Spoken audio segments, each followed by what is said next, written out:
ধ্বংসলীলা চালিয়েছে, বিভিন্ন স্থাপনায় আগুন লাগিয়েছে, এই সকল দুর্বৃত্তদের, এই সকল জামাত চক্রদের যেমন ধরার দায়িত্ব আমাদের কাজ। আবার আমাদের পুলিশের একটা কাজ হচ্ছে, যদি কেউ যদি নিরাপত্তাহীনতায় ভুগে এবং তারা যদি বিভিন্ন জায়গাগুলিতে বলে যে আমরা আমাদের যে কোনো সময় আমাদের বিপদ হতে পারে, সেটা আমরা জানার পর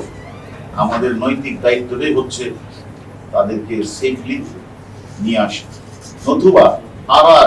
এটা কেন আপনারা হয়তো বলতে পারেন যে শুধু তাদের ক্ষেত্রে কেন, আপনারা জানেন এই লোকগুলিকে ঘিরেই, এই কোমলমতি শিক্ষার্থীদেরকে ঘিরেই কিন্তু একটি অসাধু চক্র জামাত বিএনপি, যারা তাদের সুযোগকে অনুপ্রবেশ করে তারা ঢাকা শহরকে, তারা একটা গণতান্ত্রিক সরকারকে তারা পতন ঘটাতে চেয়েছিল। তারা রাষ্ট্রের সবচেয়ে গুরুত্বপূর্ণ স্থাপনাগুলিতে তারা আগুন লাগানোর চেষ্টা করেছিল পূর্বপরিকল্পিতভাবে।